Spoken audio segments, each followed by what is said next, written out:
Right guys, time for a proper update on the 78 Trans Am. Hey whippersnappers, it's Seamilk here. We were going to go to the shop to go see how Winston's Firebird is doing, but on the way we actually saw this parking lot full of wrecked cars, and it looked like some sort of body shop maybe, or some salvage yard, but when we looked a little closer we had to get out of the car and check it out, because not only did we see a Lamborghini Diablo, which ended up not having an engine inside of it, but still, seriously, the shell of a Lamborghini Diablo is enough to make me pine for the days of, the poster on my wall when I was a little kid. But there's also something called a Maserati Merak, which is some sort of little V6 2+2 that Maserati put out in the gas crisis back in the 1970s, early 80s, but those things are in not great shape, going already for $100,000, so that was pretty cool to see. And there's also like I think it was a Ferrari 308 under the cover. Tell me if I'm wrong.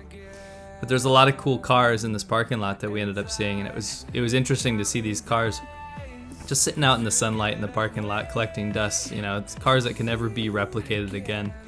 Really cool to see in comparison to some of the more modern, boring stuff that's coming out these days. I'm actually here in the shop right now, and there have been quite a lot of things that have been done, so I'm going to go through a few of them with you. First of all, we've got the hood. Turns out the hood actually was very clean with only a couple of dents near the top, so it's really good. It's in primer, it's pretty much ready. Obviously it's going to be prepped and then sprayed at some point, but the hood is fantastic. All right, we've got the bumpers. Now, something that I found quite interesting and I'm very happy about is the front bumper is actually the original. So it's made out of that Durafoam, whatever it's called, that funny Dura rubber stuff. It's not a fiberglass replacement. I, for some reason, thought it was a fiberglass replacement, but I'm very happy to find out that it's not. This is almost ready to go. We're going to be filling in some holes where the license plate was mounted previously. Somebody had drilled some holes. That's going to be fixed. But it's in a special kind of primer. It's like it's an elastic primer that's meant for this kind of application, which is cool. We've got the front valance thing. We've got the rear bumper. They still need a little bit of work. There are a couple of divots to work out, but they're primed, and we're sort of 80% there with this stuff, which is great. So this stuff is pretty much all right. The car itself, well, you can see it sitting behind me there, all covered up. The bad stuff's been taken care of, and you've seen that in the previous updates on the car. What we still have to do, of course, is mount the new fender, and this has been a big hold-up for me. We had the owner of the shop check it out. It's perfect. It works 100%. It doesn't have any problems, so I'm very happy. That's going to go on the car. Now, everything that we need for this project to be completed is now here with the shop. And it's all about, basically getting it all done and put together. Now, I would love it if it was done quicker and rushed, but at the end of the day, if you want something to be done properly, you have to kind of wait. And there have been a couple of upsets due to COVID, unfortunately.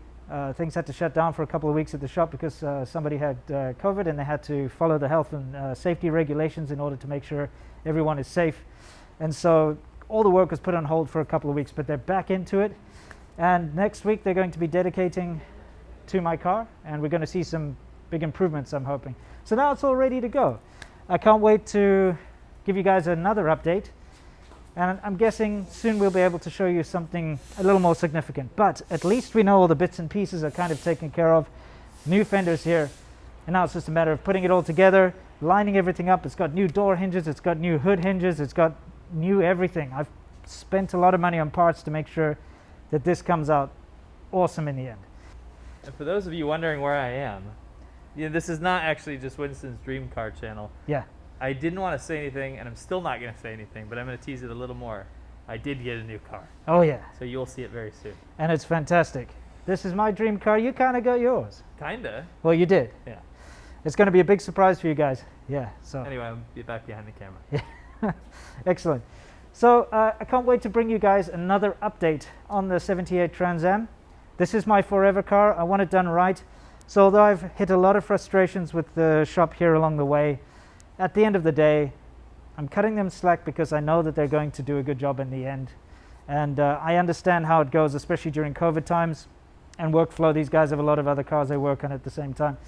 And I'm just happy to see things actually moving forward. So until next time, you know the drill. Keep it between the ditches. Try not to buy a car that needs this much work. Now I'm being serious now, because when this is all done, I would have paid more in the grand scheme of things if I'd just gone out and bought a good one. So it's probably the biggest lesson for anyone out there. And I don't know why I haven't learned this yet, because I did it with that 68 Corvette. I've done it with I thought I bought a good one with the 90 Firebird. All the cars I buy, I'm always like, hey, I can just fix it up, you know? No, just find someone that's done the work.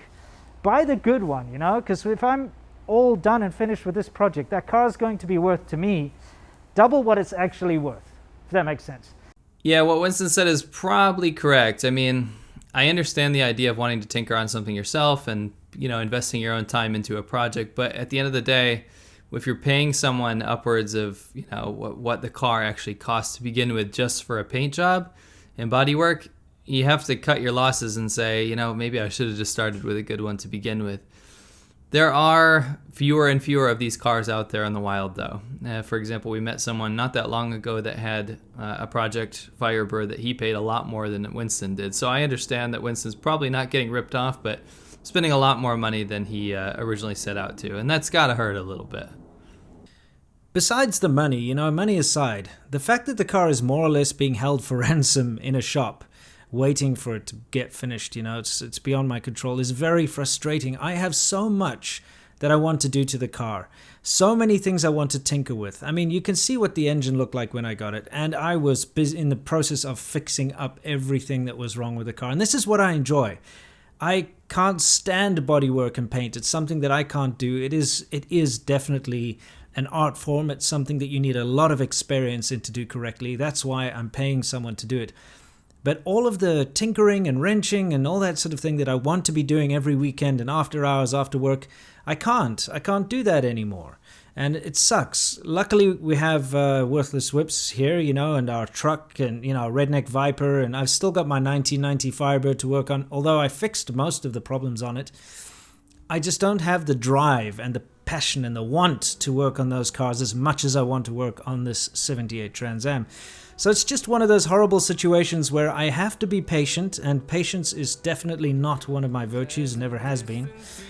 But I'm trying to force myself, basically. So I just can't wait to get back into tinkering on this car. I'm going to rebuild the carburetor. I have a whole rebuild kit for it.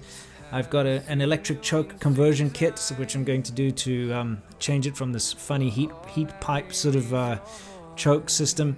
And a whole lot of other stuff that I want to do just to dress up the engine, make it more reliable. And of course, once it's done, I am going to go on one hell of a road trip in this thing.